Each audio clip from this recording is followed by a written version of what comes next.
और अच्छा, आपके बच्चे हैं कि आप भी आम आदमी पार्टी के हैं? नहीं, मेरा बेटा नीट का एग्जाम दिया था। हाँ, तब ठीक है।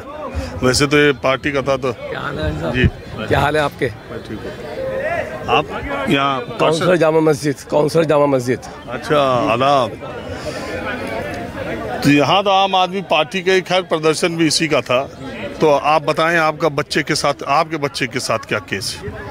मेरा बच्चा ये पेपर दिया था, उसका 294 आया है। लेकिन जो ये हुआ ना, उससे हम लोग भी दुखी हैं, बच्चे भी दुखी हैं। जो बच्चे ने पेपर दिया, यहाँ 620 पाने वाले का मामला बन ही नहीं पा रहा है। तो मामला नहीं बन पा रहा है।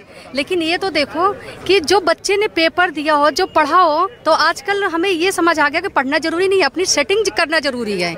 हमें पढ़ाई बच्चों को नहीं कराना है, हमें वहाँ जाके बीजेपी वालों से सेटिंग करना है। या वो जो शिक्षा मंत्री हैं, हमारे केंद्र के शिक्षा मंत्री बैठे हुए हैं, उनके पीए या उनसे सेटिंग करना है। क्योंकि पेपर लीक जहाँ से होता है, हमें पेपर की जरूरत है, बच्चों की पढ़ाने की जरूरत नहीं है। पढ़े लिखने के लिए बच्चे कोई नहीं आया है। NTA national testing agency exam करा रही है सर।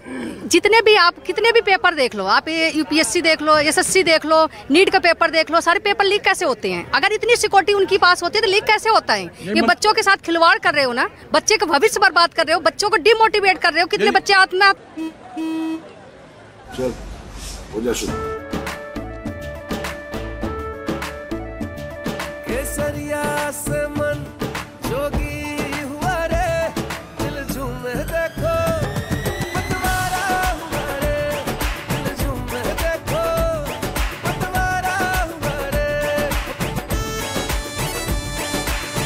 हर पल मनाओ केसरी त्योहार।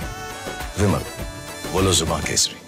तय कर लेते हैं, कितने मनते, कितने माँ बाप के सपने टूटते हैं, तो किस लिए पढ़ाते हैं? कितने बच्चों को अपने पैसे क्यों लगाते हैं? अगर हमें यही करना है तो पढ़ाई क्यों? हम नीट पेपर वालों को सेटिंग कर दें, हमें पेपर मिल जाए, बच्चे वही उतार के चले आएंगे। हम पढ़ाई क्यों इतना टाइम वेस्ट करें? अपने बच्चों के ऊपर क्यों इतना प्रेशर दिलाएं? अगर सरकार ने तो ये बना दिया है कि अब पढ़ाई की जरूरत नहीं है, अब आप लोगों की सेटिंग की जरूरत है। सेटिंग करो और पेपर लीक हो जाए, ले आओ, उनको मोटी रकम दे दो, अपने बच्चों को नीट क्लियर करवा दो। अब पढ़ाई की एक बात और है, आज के पहले यानी 2024 के पहले 720 अंकों का ये नीट का एग्जाम होता है। 4 अंकों का एक प्रश्न पत्र होता है, 180 सवाल आते हैं। तो आज के पहले जब नीट की परीक्षा हुई तो टॉपर यानी पूरे में पूरे नंबर पाने वाले छात्रों की संख्या 1, 2, 4 बमुश्किल हुआ करती थी। पहली बार ऐसा 2024 के इस नीट परीक्षा में हुआ जब 67 बच्चे 720 नंबर पाने में कामयाब हुए हैं, और ऐसा पहली बार हुआ है। दूसरी बात, एक ही सेंटर पर हरियाणा की ये बात मैं कई बार बता भी चुका हूँ, आप कई बार जानते भी होंगे, लेकिन फिर भी एक ही सेंटर पर सीरियली 6 बच्चे 720 अंक पाने में कामयाब हुए।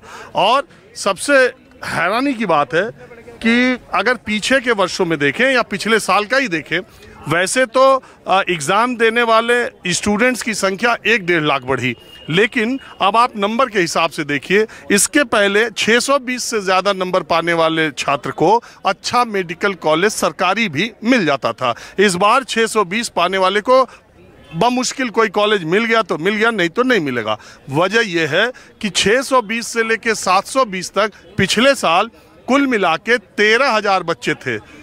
620 से 720 में 520 से लेके 620 के बीच में 91 हज़ार बच्चे थे।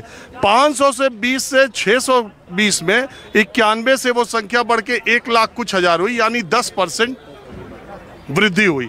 लेकिन 620 से 720 पाने वालों की संख्या में वृद्धि 58,000 हुई, यानी 400-450% वहाँ बढ़ोतरी हुई। तो एकाएक 620 से 720 नंबर पाने वाले छात्रों की ऐसी बहार कहाँ से आ गई, ऐसी बाढ़ कहाँ से आ गई? जो संख्या 13,000 पिछले साल थी वो 58,000 कैसे हो गई? और इसी वजह से सवाल एनटीए पर उठाए जा रहे हैं। सवाल एक नहीं है, सवाल बहुत सारे हैं। इनके बच्चे का तो नंबर कम था, लेकिन जिन बच्चों ने पिछले वर्षों के मुकाबले इस बार ज़्यादा अंक हासिल किए उनको भी अच्छे कॉलेज नहीं मिलेंगे। बहरहाल आम आदमी पार्टी, कांग्रेस, इंडिया गठबंधन नीट परीक्षा और अग्निवीर योजना को समाप्त करने के लिए संसद के पहले सत्र में मोदी सरकार को घेरने की पूरी तैयारी कर रही है। और इसीलिए ये अपनी हाँ जी बताइए। हाँ। आप भी निगम पार्षद हैं? जी।